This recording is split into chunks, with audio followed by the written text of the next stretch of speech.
YouTube? It's your boy Blake Gambino, and we're back here with another banging video. And if you haven't already, go ahead and hit that like button on this video, and go ahead, if you haven't already, go ahead and click the subscribe button. Oh, I can't get it out. Hit that subscribe button and turn your post notifications on so you'll get notified anytime I drop a new video. So as you can tell by the thumbnail and the title of this video, this is going to be a completely different type of video that I've ever done before.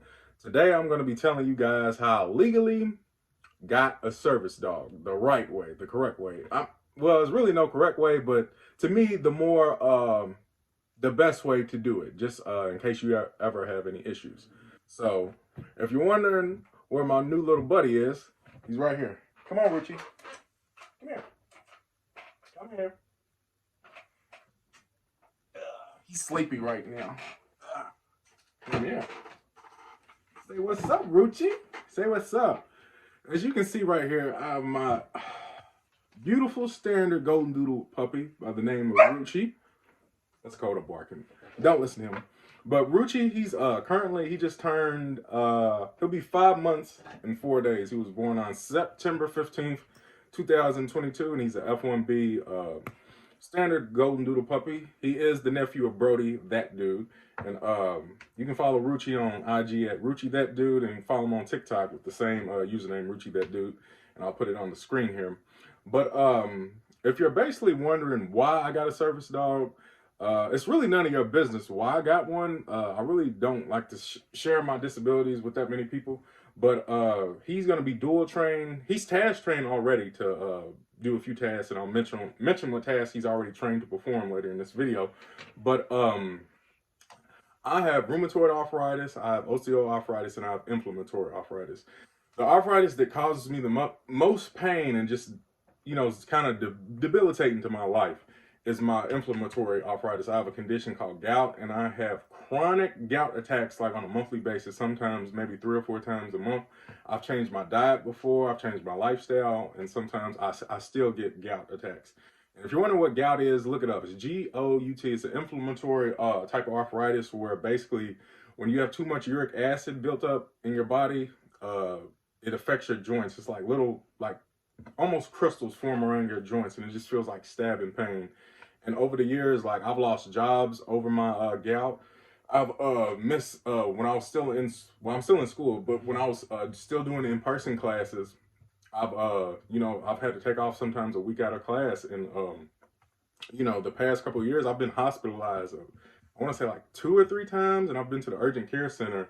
I want to say probably like 6 to 8 times. So the first type of training he's basically trained in is his first type of he's a mobility assistance service dog. In Kentucky they call him assistance dog, but he's gonna be my mobility. First and foremost, he's going to be my mobility service dog. So basically, he's going to grow to be 80 to 100 pounds. So when he gets older, I'll be able to lean on him. One task he's trained in already is retrieval. He knows how to retrieve certain items. He can retrieve my keys. He can retrieve my phone. And I think, yeah, those are the only things I really trained him so far, because we're still in obedience training. And he's doing wonderful. When I say he will not move, if I tell him to sit still, I can leave him somewhere for 10 minutes. Excuse me, I keep burping. But we're still in the middle of obedience training, and he's doing wonderful in that. Like, if I tell him to stay somewhere, he'll sit 10 minutes and will not move. But I didn't want to start teaching him tasks too early because he's, like I said, he's only 5 months, and it takes... Coda, shut up! And it usually takes 1 to 2 years to fully train a service dog, but as of right now, like, you know, his vest and everything, it says task dog, service dog in training, but I do take him, I live in the state of Kentucky, and service dogs in training, they do have public access, right? So I can take them in Walmart, I can take them in Target, I can take them in Myers. And I get tired on people commenting on my TikTok videos like, oh my God, he's a service dog in training. Why? Is that a service dog? Like, all you damn Karens, get the hell off my page. But yeah, he's a mobility service dog, and he's also, I'm training him to be my psychiatric service animal. I have severe anxiety on a daily basis, like to where it causes me to have panic attacks, and sometimes it's hard for me to drive. And sometimes when I do drive, I shouldn't be driving. So he's basically, he's trained so far. He's trained in tactile stimulation and deep pressure therapy. So when I tell him, like, if I feel like I'm about to have a panic attack coming on, like Ruchi, he's trained already. He'll lay on my feet, he'll lay on my chest, he'll lay kind of on my waistline, and just him doing that, really it helps my anxiety levels really go down. And I'm not one of those people that's trying to scam the system or anything, but I really didn't know how bad my panic attacks had become until last year. That's another story for another video. But I almost like wrecked like 3 times while driving, and I should have not been driving. And a lot of my friends, they don't even know about my psychiatric my psychiatric disabilities. They know about my mobility issues and stuff like that, but they really don't know. They really don't know too much about my psychiatric disabilities. But I guess they do now. But what I did legally, to me, this is the correct way. It's not no right or wrong way to get make a service dog, because according to the ADA, there's no such thing as a service dog registration or certification in the U.S. That's bullshit. Like, don't let anybody online tell you that. All these forms you see online where you see where your dog gets certified or something like that. Excuse me, I'm sweating. It's a little hot. But those are all scams. Don't give those people your money. You don't have to have your service dog trained by a professional. As you can see myself, I'm training Ruchi myself to be my service animal. And this is basically what I did. I went to my podiatrist, which is my foot doctor, and he has my medical history. Like, he was able to pull it up, and he has seen me plenty of times. He's done surgery on my foot twice.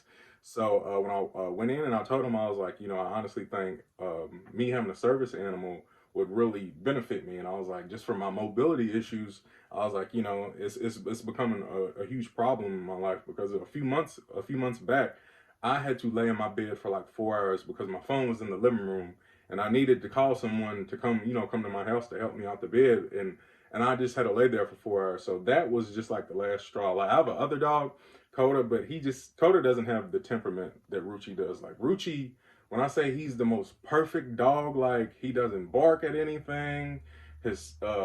He's patient, he's well mannered, he's the perfect dog, and he's extremely intelligent. Coda's smart too, but like Ruchi's like a different level of smart. But yeah, so I went to my podiatrist, and he wrote me some people call them service animal notes, so service animal letters. So he basically wrote it. It's somewhere. I think it's in my safe actually. But he basically recommended that I have a service animal from due to my severe gout attacks that hinders my ability to walk. So just for legality issues, for example, if I was ever in the store, because he's a service dog, but he's still in training. So according to the ADA, the service dogs in training are not protected under the American with Disabilities Act. So for example, worst case scenario, say I had him in the store, and he caused a person to have an allergic outbreak, and the person damn near died. He would not be protected under the American with Disabilities Act. But since I have a letter from a medical physician, it would protect me in court, basically saying that I took the proper steps to notify one of my medical physicians that I needed him. So yeah, you don't need a letter from your doctor to have a service animal, but just for legality issues and possible access issues in the future, I would get one, because like you can self-diagnose anxiety and stuff like that, but if you don't have a disability that's debilitating, and what I mean by that, does it hinder your lifestyle? Does it hinder your work? Does it hinder your ability to walk? Does it hinder your ability to breathe? Does it, it's so many different types of service dogs. It's you have medical alert service dogs, you have cardiac arrest service dogs, you got blind CNI service dogs. It's just so many mobility service dogs. It's a shit ton of service dogs. So you can't expect every service dog to be trained in the same task, like to perform the same task, because someone who has POTS, their service dog might be trained to do a completely set of tasks compared to mine, because I have mobility and psychiatric issues. So that is all you really have to do. Like, and not every dog can be a service dog. I'm gonna let you know that right now. Just because your dog is cute or just is you know, kind of laid back, has a good temperament, that does not mean they are qualified to be a service dog. You should know by the time your dog, if you get your puppy at 8 weeks, you can tell probably by the time they're 12 weeks if they have the temperament to be a service dog. Rucci, I knew instantly the first week just how laid back and how well he responded to commands and orders, that he could be my service dog. And you know, he ended up being my service dog, even though he's still in training. You know, he's still in training, but people who see him in the store, they're amazed. They're like, oh my God, he's 5 months, he's that well trained. And I'm like, yeah, my little buddy's like a baby genius almost. But yeah, I'm not gonna keep you guys too much. With this video, I just wanted to get out how I got my service dog. You know, there's no registration. You don't have to get your service dog certified, anything. But I would recommend, if you do have a debilitating disability, a debilitating one, like where it hinders your life. I've said this before. Don't go try to finesse your doctor just because you have like a mild case of anxiety, or you're just sad and you want to take your dog in stores and shit like that. Like, don't do that. Like, because it messes it up for, you know, service dog handlers like myself and other people that actually sometimes need to bring their dogs into stores and stuff like that. You know, and he's not an emotional support animal. Like, you do need a doctor. You do have to fill out some type of paperwork for emotional support animals.